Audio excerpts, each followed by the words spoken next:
We've got some major news on the NCAA side, some more prospect signings. On today's show, how good are Cutter Gauthier, Frank Nazar, and Gavin Brindley? All coming up on today's episode of Locked On NHL Prospects.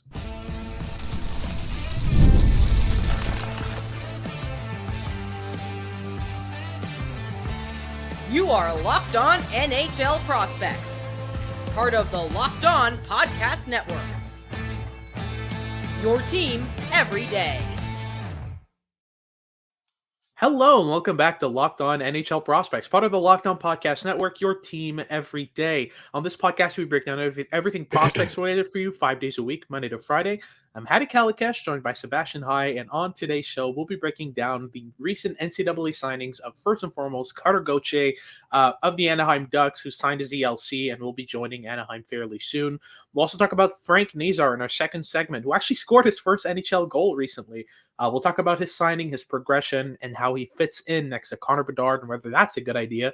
And then in our final segment, we'll talk about Gavin Brindley, the signing of the Columbus Blue Jackets. He's been looking fairly good with Michigan, playing next to Frank Nazar at times, and has really stepped up in his game in major ways. So we'll also look at his progression and how he fits in within Columbus's system and where he plays next season. Before getting into any of that, today's episode is brought to you by Monopoly Go. I admit it, I have a competitive side, and it is a big fan of Monopoly Go, the mobile hit twist on classic Monopoly. So join your friends and download Monopoly Go now, free on the App Store or Google Play. If you're watching on YouTube, make sure to like and subscribe. Make sure to leave us a comment letting us know what you want us to talk about next. And if you're listening on your favorite podcasting platform, make sure to make us your first listen of the day. So let's get things started here with Cutter Gauthier signing in Anaheim. This is an interesting one, and I'm looking forward to seeing how Cutter Gauthier kind of evolves with the Anaheim Ducks. Now, he kind of forced this move, was not happy with how things were going in Philly, did not want to be part of that organization. That caused a lot of stir up, a lot of debates. And I think we both stand on the side of Gauthier on this of like, listen, if you're going to draft out of the NCAA, this is a risk. And there's a reason why players go this route. You know, a lot of players have the option to go a different route, to go to the OHL and kind of basically be stuck with that team. Otherwise, they have to re-enter the draft. But with the NCAA route, you have a lot more liberty to move around, to make your choices, to land in the right organization. So how do you see the fit with Gauthier in Anaheim? It's a very smooth one. I mean, this is an organization that has been starting to really hoard talent in the last 5 years, and they have a lot of players that also play with that physical edge in their forward core specifically. I mean, Mason McTavish comes to mind pretty quickly on that front, and adding Cutter Gauthier to the mix to contribute on that front as well as the goal scoring potential, and he's a very strong puck handler. He's going to be a really intriguing complementary piece, potentially on a top line in Anaheim for quite a long time. This is a very nice fit for the 6'2", 294-pound left wing / center. I think his projection is most likely going to be on the wing, but I'm not quite sure where you stand on that front with Gauthier. Yeah, I agree. He's more of a winger, but the thing is, he wants to play center, and he's made that clear in Philly. That's part of the reason why he was moved. Is that Philly couldn't guarantee him a future at center. So I'd be surprised if Anaheim makes that push for him to go to the wing. I think at the end of the day, the reason why he ended up in Anaheim was because he wanted to play center, and probably there are already conversations with Anaheim about where he's going to end up playing at the NHL level. I see him as being more effective on the wing, but I can understand why an NHL team would want to play him at center. He's a big body, he's physical, he can win face-offs, he's fairly good at it.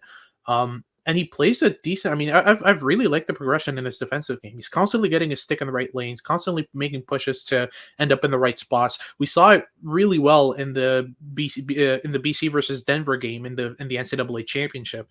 Like, there were multiple times where he stopped, high danger chances with really good stick positioning, especially on the penalty kill, especially in the D zone at 5-on-5. He also defends the rush fairly well with that movement, that mobility. So, in terms of the skill set, like, obviously the best place for Cutter Gauthier in terms of where he hits his maximum potential for me is still as like a top six, possibly even top line kind of complementary scorer, this finisher who kind of puts the finishing touch on a lot of plays, who moves off the puck, finds the right spots, plays with a puck carrier, a playmaker, guys who can find him in those soft pockets. But, what do you think about this idea of Cutter Gauthier really kind of forcing his way to center in an NHL team? Do you see that as kind of uh, I don't know, like a sign that maybe he sees his potential as being higher than we do, perhaps, as kind of maybe a top line center, as maybe a bona fide top 6 seed? Do you see it as a potential fact, or where do you stand on how effective he can be at center? Well, I hope every single hockey player sees their potential as higher than what outside voices are saying it is, to start off. But I do like, I think with Gauthier, if he really does see himself as a center and only a center moving forward, I don't think he picked the right team to be traded to here with the Anaheim Ducks. I mean, they have Yeah, Mason McTavish and Leo Carlson. That's already a pretty great 1-2 punch moving forward, and I think that being able to play with one of those two players long term on their wing as a supporting scorer with a bit more room to work with, a bit more, I guess, leeway in terms of sure being able to contribute defensively, but not needing to be that first man back, dropping all the way down in the defensive zone, and being able to spark those rush chances would really contribute to the offensive potential for Gauthier. But I'm very curious to see what Anaheim does with this player because they've shown in the past couple seasons that they develop their young players like very few other NHL teams. And we saw that with Leo Carlson to start this season, where they weren't playing him every game because they wanted him to get some NHL reps, but not like work him to death in his first NHL season. And yeah, while Gauthier certainly has a stronger foundation of stamina here, and I mean it's end of the season, he's going to play a game or two before the season's over. yeah, But I'm very curious to see what Anaheim does here because again, this is a player who scored 38 goals and 65 points through 41 NCAA games this season, which is pretty wacky production. And of course, that Boston College team was just absolutely stacked with talent. But yeah. Gauthier was certainly a leading force on that front. And yeah, I think that if I had to guess, it's more likely he ends up as that like high end second line scorer than like the first line variation of that on the wing. But there's Yeah. definitely a far higher likelihood of that now in my eyes than I thought there was at the draft. And I had him ranked relatively low in that draft class, which I would certainly change a little bit with hindsight. I think I had him ranked in like the 20 to 25 range, which was a little bit pessimistic if we're going to be honest here. But Yeah. yeah, he's progressed No, very well. for sure. And I remember us having that debate, that conversation before the draft. I had him ranked higher. Had him in the 10 to 15 range, I believe, or 15, 12 to 17, something like that. And I don't remember exactly where he ended up, but somewhere in that range. And I remember being one of the first champions of Cutter Goche. Like I remember very early on receiving messages from scouts, from other organizations, after seeing my rankings, being like, what do you see in Cutter Gauthier that has you ranking him higher than Jimmy Snuggerud? Because that was basically the big conversation heading into the 2022 draft, was Cutter Gauthier or Jimmy Snuggerud, right?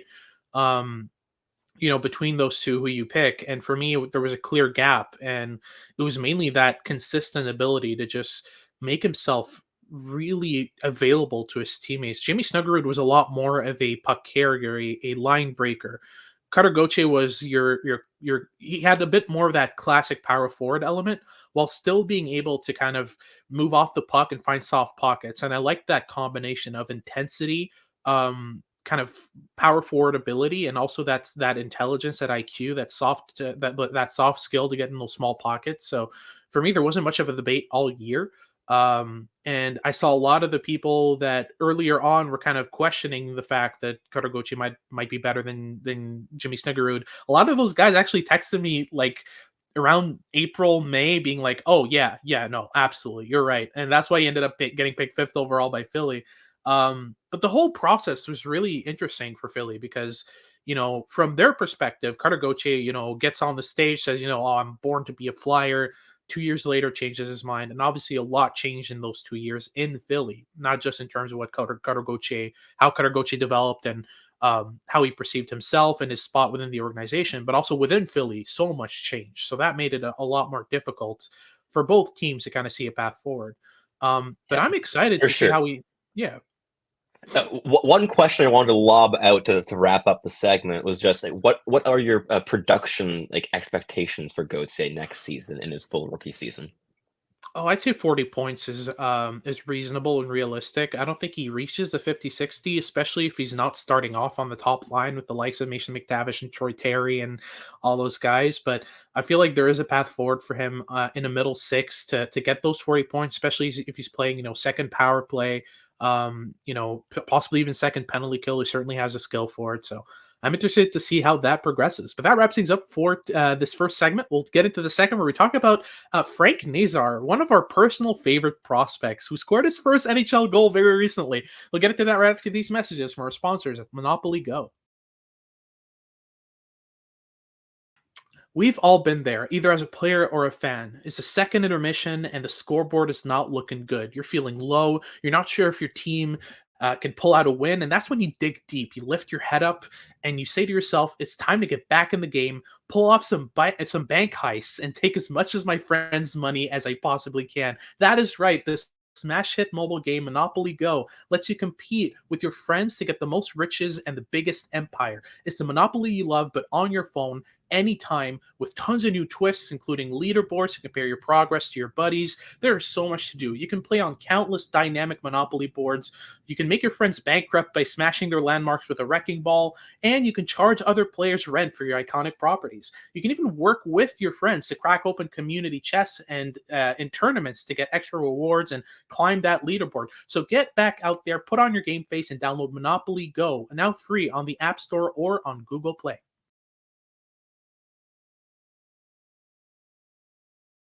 Alrighty, so moving on to our second segment, we'll talk about Frank Nazar, one of our personal favorite prospects, a player who we've both been big fans of from the start. We both had him ranked second overall in the 2022 NHL draft behind Shane Wright.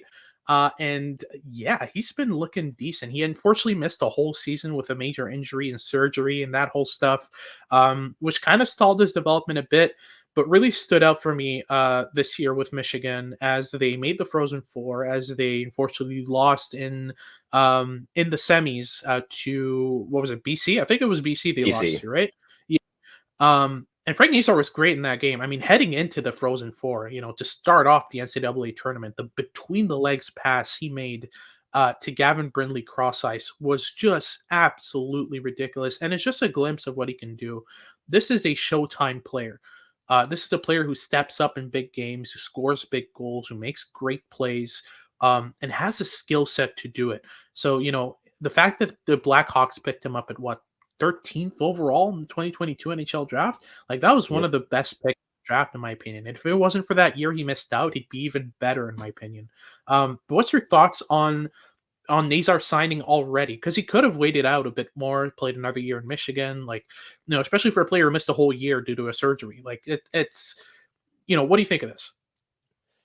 For sure. I don't think there was necessarily a wrong decision to make here for Chicago. Like sending him back for another season would have had a Yeah. ton of reasons to do so. I mean, this was his second season. Last year, he only got into 13 games, logged 7 points. And this year, through 41 games, he scored 17 goals and 41 points. So Yeah. exactly a point a game pace. At the World Juniors, he scored eight assists in 7 games and was like really an offensive driver for that Team USA, despite not scoring a single goal in the tournament. But honestly, I think there are worse things that you can do to a prospect than just allow him to join an organization and be immediately like the second or third most dynamic offensive talent behind Connor Bedard. Like Yeah. that's totally fine in my view. Like Chicago is not going to be overly competitive next season. They're going to be able to give Nazar those pretty big minutes, allow him to make mistakes, allow him to learn the NHL game, and allow him to play with Connor Bedard on the power play. Like, I think this is a very interesting idea for the Blackhawks to add this really high-end young talent. They did a similar thing with Korchinski as well. They added him a year earlier than I think many of us thought he should have been an NHLer. And there have been some growing pains, obviously, this season. But I think that again, there are far worse things to do and to learn the NHL reps alongside a player like Connor Bedard and kind of allow that chemistry to grow between these future core pieces of the organization for the next decade and a half. Yeah, absolutely. I think the thing that's really interesting with Nazar is like the skill set is clearly there. I mean, his dynamic ability in transition is some of the best within the prospect sphere. Like his ability to take pucks in motion, carry them up the ice, cut inside at all costs, and make plays inside of that inside move. Is fantastic. And I think that speaking of Connor Bedard, I think that is what makes him such an interesting fit with him is Bedard is so adaptable and such a good scorer, so capable of both carrying pucks and moving off of them to find space.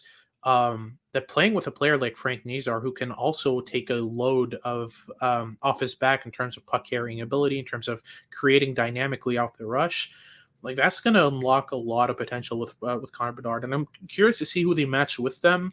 I think that for the moment, in terms of the players they have available to them, Nick Foligno's a great fit. Yeah.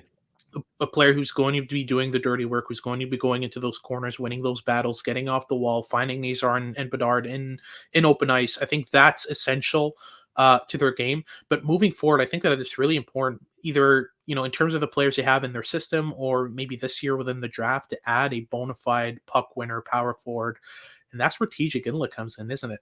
That would be really interesting. But that's another conversation. But overall, I mean, the progression with Nazar has been insane. Like I've really loved the defensive game as well. Like he gets back, he makes plays. It's not consistent, and it's not the effort isn't always there. He's very much still an offensive minded player, but he's improved at just when he does need to get involved, he does get involved. And that's what I want to see from an offensive minded player is, can you at least not be a full on liability?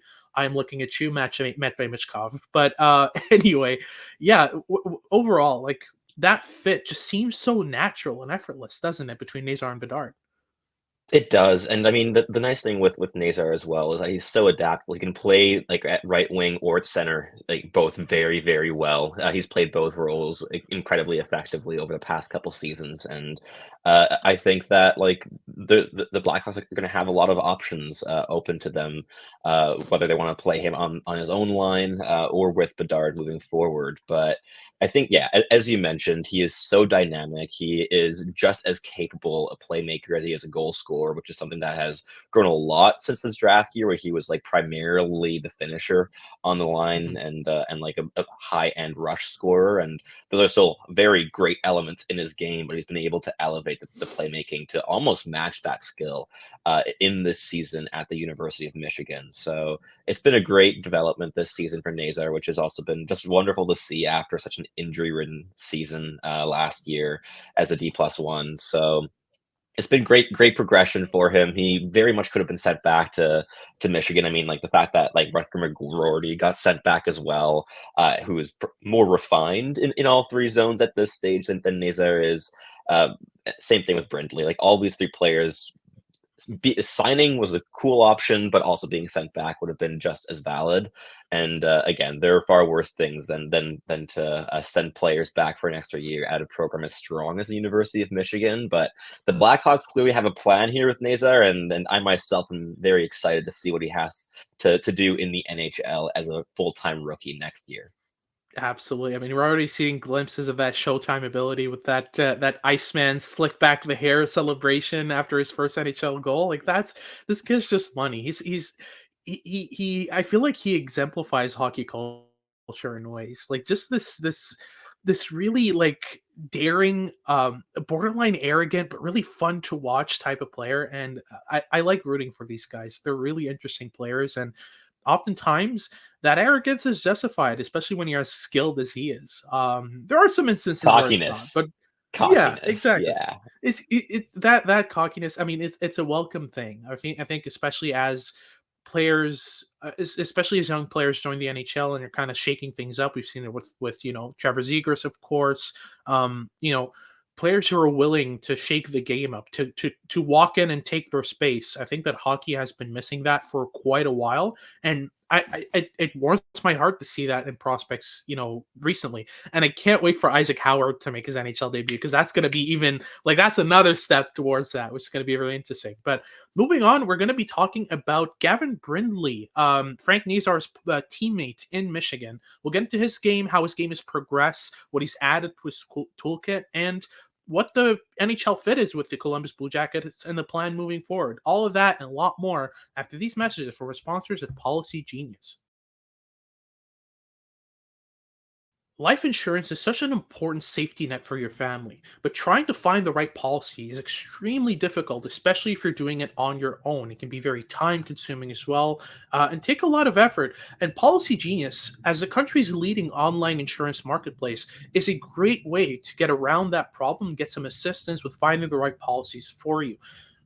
So Policy Genius helps you compare your options from top companies, and their team of licensed experts is on hand to help to help talk you through it. You can talk to a team of award-winning agents who will walk you through the process step by step. Your work life insurance policy may not offer enough protection for your family's needs. And even worse, it may not come with you if you leave your job. And that's why Policy Genius is so effective and trustworthy. They give you unbiased advice from a licensed expert support team. They have no incentive to recommend one insurer over the other, so you can trust their guidance, and thousands of 5-star reviews on Google and Trustpilot from customers who found the best fits for their needs really can offer some reassurance on that end as well. So check life insurance off your to-do list in no time with Policy Genius. So head to policygenius.com/lockedonnhl or click the link in the description below to get your free life insurance quotes and see how much you could save. That's policygenius.com/lockedonnhl.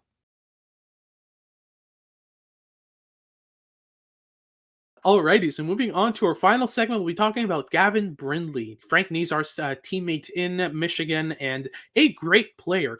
He was a player we were both a lot higher on than consensus. I remember him being ranked a lot around the late 20s, early 30s. He went 34th overall to the Columbus Blue Jackets. He was, I believe, their second pick of the draft after Adam Fantilli, which is a great 1-2 punch up front.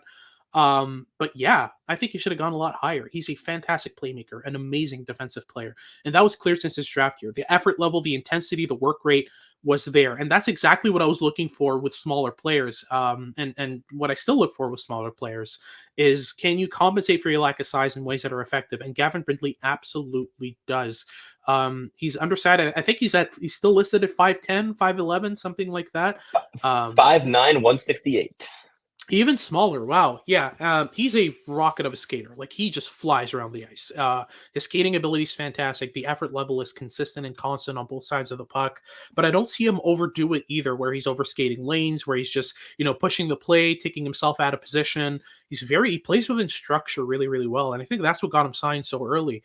But there's going to be a debate around that. We'll get into that in a second. But just to break down the kind of progression in this game, what have you liked in terms of the progress in Brindley's game? Because there's obviously been a big uptick in goal scoring. Has the shot improved at all? Is it the positioning? What's happening on that side? A bit of everything there. Like in his draft year, it was his high motor, the unrelenting pace. He was probably the paciest player in the entire 2023 draft class. And the playmaking ability was also a real standout in his draft year season, where he ended up logging 38 points in 41 games, despite going like just under half a point a game before the World Junior Championship that year. But this season, it's been a significant jump, especially on the goal scoring front, going from 12 goals to 25, and adding to that 28 assists for 53 points through 40 games. And I've adored the progression. I think, as you mentioned, at this stage, Brindley does not really overskate passing lanes. He doesn't overhandle pucks very much. He knows the limitations, despite his high end pace and speed. Last year in his draft year season, some of the bigger concerns there were that he was just always at 110% with his motor. He was starting to slow down the play a little bit and implement some more delays in his on puck game. But that has grown significantly as a D+1 player, and playing with a guy like Frank Nazar, who has a very similar level of pace, but is also really, really intelligent in how to shift that pace to create separation from defenders.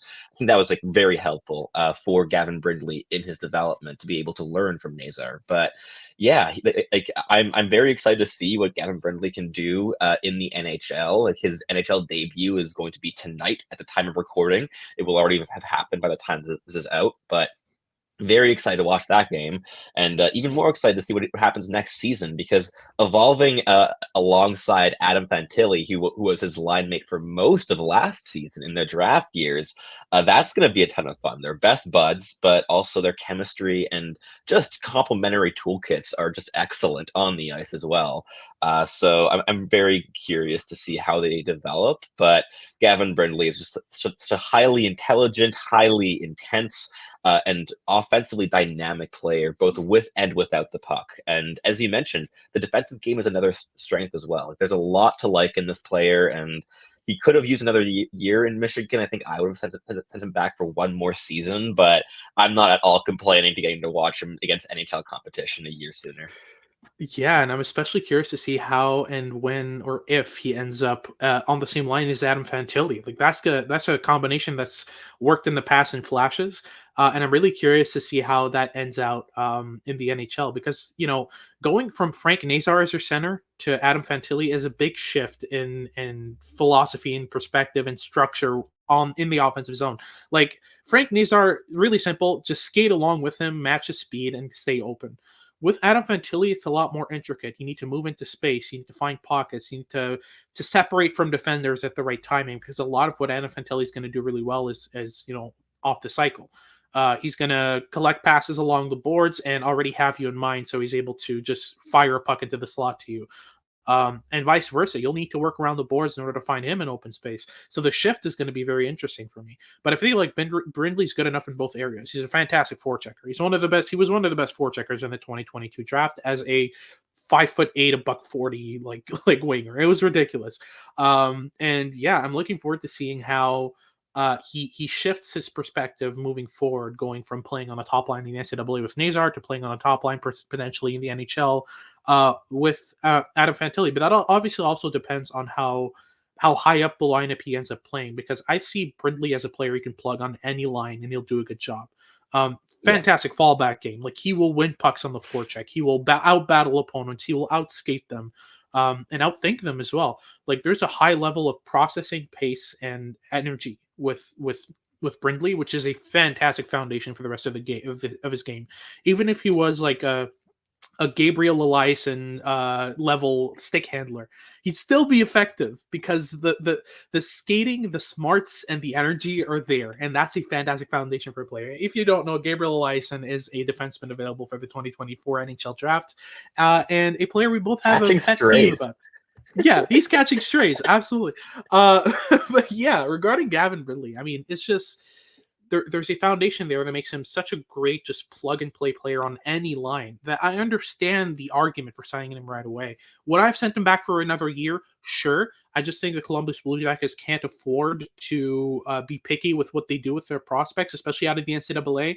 Like, this is not an organization that has a lot of luxury in terms of we're going to wait until his final year in the NCAA. You know what happens with players like that when they play in the market that isn't necessarily favorable. They tend to not.